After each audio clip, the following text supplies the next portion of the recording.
Hi everybody, welcome to the QB School. I am JT O'Sullivan. Today, Tua and the RPua. You heard that right. You are welcome. Let's get it going. Welcome to the QB School.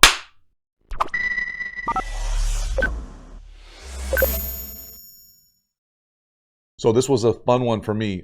Obviously a big fan of RPOs. I have a course on RPOs. Check out the link in the description. If you are into RPOs and you are into getting into the weeds of seeing exactly how they're constructed and how they're really operated and lived in at the absolute highest level, you are in the right spot. This video is for you. This video is only the first half. I basically got mesmerized after the first play about what Tua did, playing quarterback, operating within an RPO system, and then it just kind of unfolded from there. But it is fun to see how the Miami Dolphins are living in this RPO world on Sundays and how Tua is really playing point guard and being able to distribute the ball. Sometimes it's there, sometimes it's not. Still trying to kind of evolve what it looks like, but the options and kind of the evidence on film to see that this could work and it could get better is pretty scary, pretty exciting for Miami Dolphin fans, I'm going to imagine. So lock in, enjoy. Here we go. The RPua in full effect in Miami. My goodness. The RPO, Tua playing point guard. I love it. There's a lot to love. There's a lot to unpack in this video. And it's crazy to me that these are only the RPOs from the first half. And there might be more run-wise. But I picked the most significant ones. And this thing could have been a 2-hour epic. Right here, out the gate. How do you go from reading a first-level defender? Well, let's just unpack exactly what this is first, because I think there's a level of just understanding. Let's go quick overview. First level, second level, third level. DBs, linebackers, defensive line. So we're reading the C-gap player here, first level. Running a variation of zone read. We are taking the pipe here, like a post, almost like middle field read. We're getting a pseudo wheel, and we're getting almost like a snag or option. Really doesn't matter. It's to the flat. Now, this thing is wide open, and they come back to it later.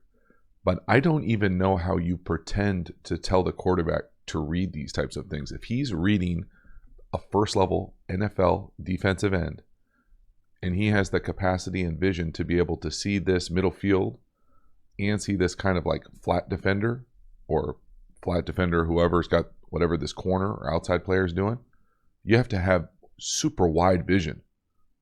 You got like a fish lens.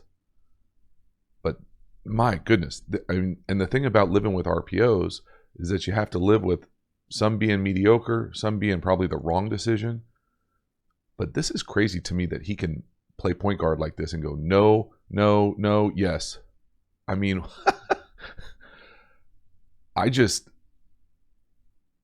not sure it's sustainable, but I love it. I mean, really, this is the first play. This is the first one. So we read that defensive end. He surfs it or squeezes it down. So we're going to pull it. Now what do? We say no to the flat. That kind of condensed down on that little flat. We see the middle field open, but we're a little late. Now you can still probably put it on him, back shoulder right there, but there's going to be a collision. No to that. Back down to the flat and have the athletic ability, vision, timing, presence to be able to do all of that. Get the hell out of here. That puts just so much stress on a defense. You've got to defend the run. You've got to defend the vertical threat of that middle field post. And you've got to defend the horizontal stretch of the flat. Just look what Tua is doing here. Flat, middle, back to the flat with an unblocked edge player in the NFL right in your face. All to the left. So it kind of flips a defense. But it's not always perfect. Again, look at that middle field one. This is a similar concept. Get there a little bit different. But again, when I say you're going to have to live with some of the good, let's let it play so people don't freak out, that they don't get a chance to watch it. But it's not always going to be perfect when you live in this RPO world. Sometimes the quarterback's going to make some mistakes. Sometimes you just don't see it. Sometimes the rules might not allow you to see it and play fast consistently. So what am I talking about? We get that either slant, glance, whatever you want to call this route. We get a wheel. We get a sneak flat from the other side or a hide flat, whatever. And we're reading the edge player for the RPO right here. He squeezes out or he goes out. Technically, to me, you could almost give this thing. We'll see it from the back end here. But how you get to this player with any sort of consistency, I don't know. But they eventually do, even in this first half. But sometimes you're going to get caught. The read will tell you to pull it. There won't be anything good there, and you're throwing a contested wheel or go. But you're still stretching the defense vertically and horizontally, and they're defending the run. So again, yeah, this doesn't work out, but that put a lot of stress on the defense, and there was a guy wide ass open. So you can't feel too bad about it. Also going to the right, going to be a little bit tougher, or opposite throwing hand for sure. But let's assume we're reading 59 here. To me, that's a give. So it's not always going to be perfect. Now, even if you give it to him, we still got an unblocked guy on the right edge. DB type, but we can live with that. But to me, that's probably not the correct read from the quarterback. And there was still a guy wide ass open. Now, they run the heck out of this play in the first half. We're running a variation of stick down here to the bottom. A little gift access inside zone or zone read. Again, reading 99 on the right. He squeezes down. Now, you could hand this thing off to me. When he goes out, just to takes that step to kind of engage the tight end, just hand it off. As opposed to catch and tackle. So again, there's part of me that just loves this from the offensive architecture construction, how you get to this. First of all, I love the fact that they're moving the back so much. And we'll talk about some of the different options they do ball handling here. But to me, anytime you're moving the back this much, it's a huge indicator we live in the RPO world, which is fine. Obviously, everybody in the league knows it. So we move here. Why do you move here? Because it changes a lot of the responsibility for the second level guys and even the first level guys, depending on what kind of defense you're in. Because if the back is to you, so the back is to your side and you're playing defense, you can think, I'm getting either zone read or they're reading me trying to throw something behind me if you're a second level player. So usually there's different rules as far as the back to me, back away from me. Back away from me, I can fit the run hard.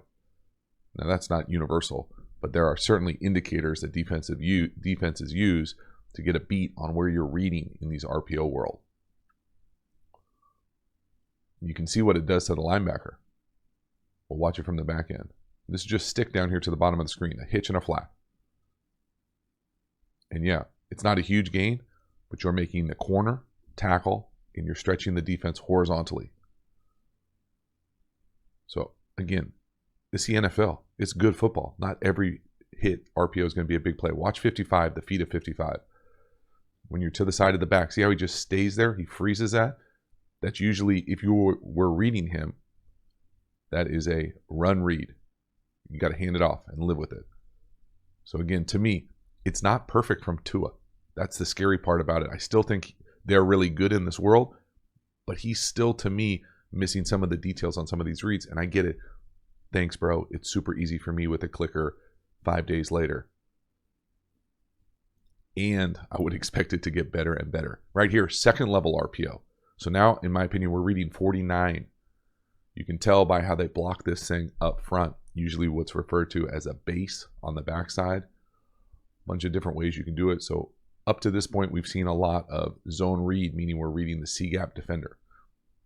First of all, offensive architecture-wise, love going from empty to back. It's the same thing, y'all, as going from here and shifting to here. Here, shifting to here. Here, shifting over to here. They go from empty and they shift in. Again, why? Because it puts stress on the second level players, changes a lot of their responsibilities. So far, the majority of these RPOs have been first level. We're reading the defensive end, C-gap player. Now, we come back, we do it different. Now the left tackle is blocking out, base blocking. We're base blocking the backside, and we are reading the second level defender.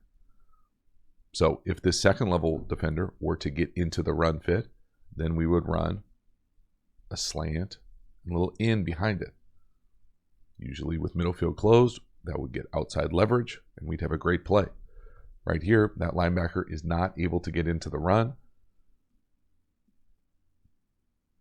There it is. Now just imagine that linebacker up top, outside the hash, got into the run, and see the slant come right into that window. So when that linebacker now can't get into the run, it doesn't really matter here, but in a wide zone concept like this, he wouldn't be able to chase down the cutback. Now there is no cutback here. And again, just to add layers to the stretch. So we've got the vertical stretch that I keep talking about of a slant or a glance. So there's the vertical stretch. If it's not there, that's the number 2. Then we've got a horizontal stretch of a bubble here, access-wise, pre-snap. This is the post-snap read, pre-snap, access.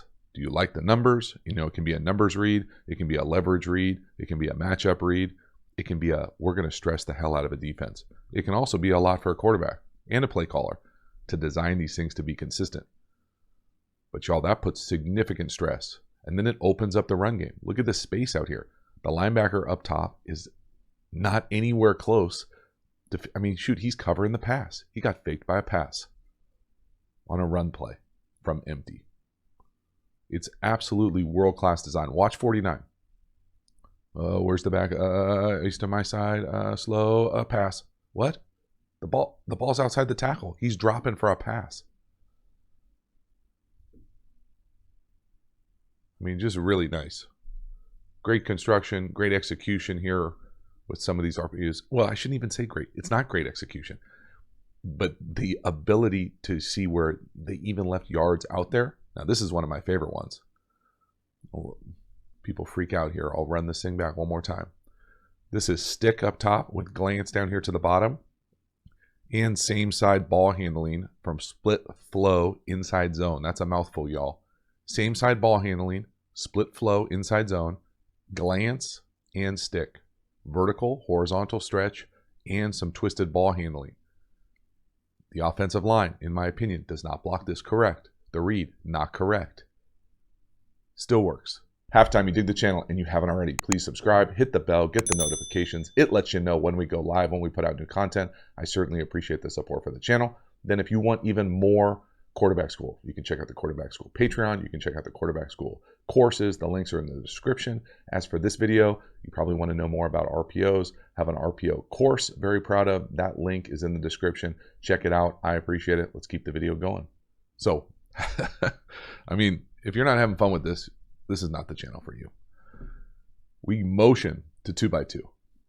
We're running stick, flat, okay? That's the horizontal stretch part of it. The vertical stretch part of it, here's the glance.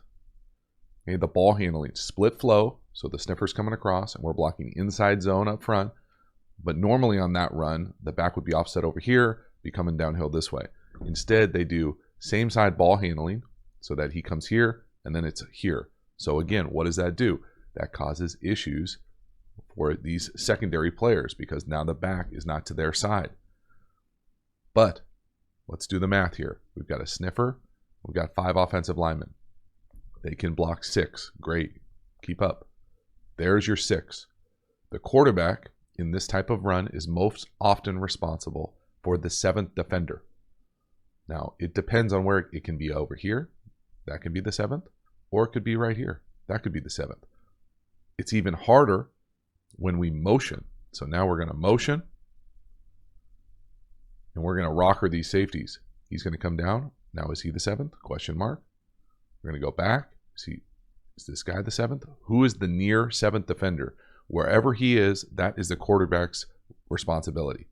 The ball should go here. Now again, I get it. It's easy. I got a little marker. I got a little clicker. I got all time to take this over, but you can see it too. Where's the 7th defender? 23, bottom of the screen, bottom of the box. Now the right tackle blocks him here. In my opinion, it's not correct. We'll show it from the back end, but look at the glance. Look at the glance down here. Whew. Now, do a little run game school. What am I talking about? Split flow inside zone, same side ball handling. 6 on 6. Do the math right there. Okay, there comes 23. Now they might have a call to push this thing for the right tackle I'm talking about. So he's not really, you can't think of him as here. He's coming across and blocking the end man on the line of scrimmage or the C-gap defender back here. So he's coming across here. He's not there. A bunch of different ways you can do this. So one of these guys is going to be unblocked. So to me, you know, I would want it to be the widest guy. But that's just me. But right here, normally I would think we're here, we're comboing up. We're going to combo up to these two, and he's the 7th guy. To me, on this one, it looks like they get some sort of call to push this thing crazy wide, really hard, and then they end up leaving front side right here. But again, the other element of this that's awesome is the same side ball handling. So now it's here and up. So because he's on the same side, he's not going to be hitting that run quite as hard because he's been getting RPO'd. So again, you can see that right tackle go out. They definitely have a call going. They're all 3 going out hard. But again, very rare do you want to leave the play side inside linebacker unblocked on a run. All that, still a decent gain. But man, there's good shots down the field. I mean, I'm just fascinated by this working in the league and how consistent they're going to be able to do this. Next one here. Again, we've seen variation of this play already. I should just let it go. I'm getting too excited. Now he hits the guy in the middle. I mean, just puts ridiculous stress. We've got the glance, the wheel, the flat, the zone read, and we've got a quarterback on the move. We've got offensive linemen not going down the field. Reading the C-gap player. You see him surf it. So he comes down and squeezes. 51. We're out. He goes from flat to glance and gets it up and down without a massive collision. With motion and a shift. I mean, welcome to the league, 2021. Shift, motion, RPO with a vertical threat, a horizontal threat, and a run threat. I mean, like, I'm just enjoying the ride. And the quarterback just dealing. That's playing point guard at the Y. Except this is the NFL.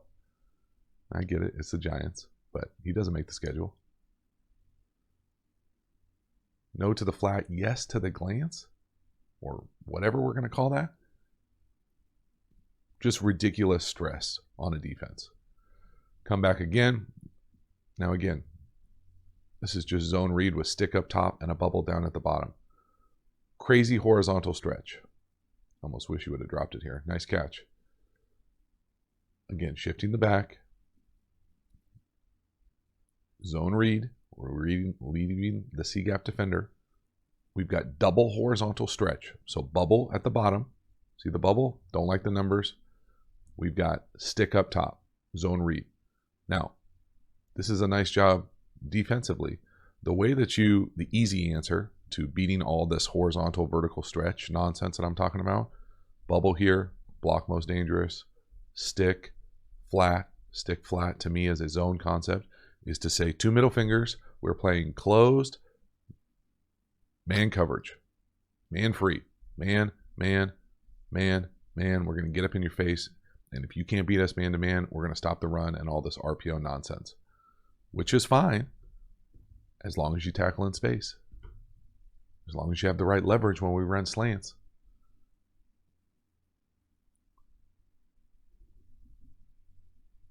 Now, an easy answer quarterback-wise, easy answer for a clicker, is when you get these man looks, sometimes you just want to hand it off. And sometimes it's nice just to have a called run. Run it. Here, good luck, bro. Go get it. You can see there's space to run the ball there, right? Nice combos. 2 double teams. Get up there and enjoy that, as opposed to always throwing the RPO. But again, that's the double-edged sword of all these RPOs. Here we go. Man coverage. You're going to man us up. We're going to have some pre-snap motion to be able to indicate it's man coverage. And we're going to hit you now. Now I've got the 7th defender to the play side. They're blocking it correctly. It's not the exact same play as we saw earlier, but it's split flow inside zone, this side without, this time without the back on the same side. We've got 23. I don't know how he did, look at his eyes. He's looking to the right, comes back and throws a glance. We're slaying. I mean, this must just be a predetermination. You can see him as soon as he catches a snap, he's trying to find the laces.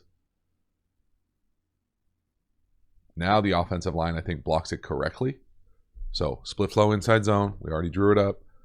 Do real quickly. We're coming across, blocking the edge. We're double teaming here to here. We're double teaming here to here. This is the 7th defender. He is the quarterbacks. Pretty easy. You got it? Now go out there and throw a contested slant or glance right over the defensive line's head. And you can see that. Look at the right tackle here. Watch his helmet stripe. He's looking out, right? Like he's going to combo that guy. Look at the center. Step and going right back to the middle backer. 23 is unblocked. This is how I think that they should have blocked it the first time. Tua dealing. Check out the footwork. The base. Boom. No heel click. Not lined up. That's a handoff. That's versus the coverage that should take that stuff away or give you the best opportunity to take it away. Down here to the bottom. Stick. Shocker. I love it. I mean, I can't get enough of this type of stuff. This is RPOs in the league, running with one of the best slant throwers to do it. And I think it's just going to get better and better if he can find a way to stay healthy. I really do.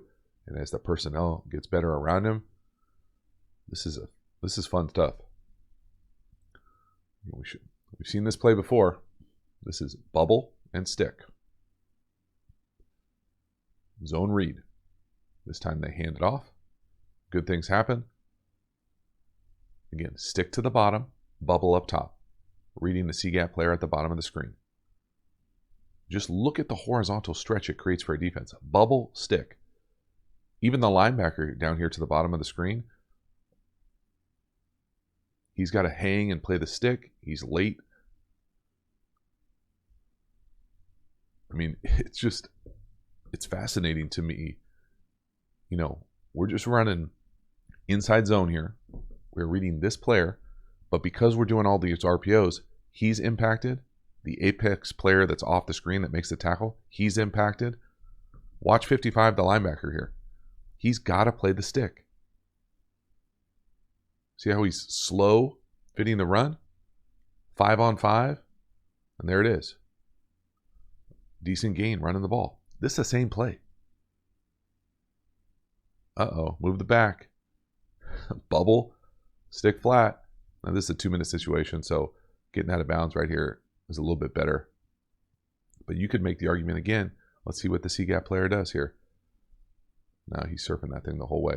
This has got to throw it.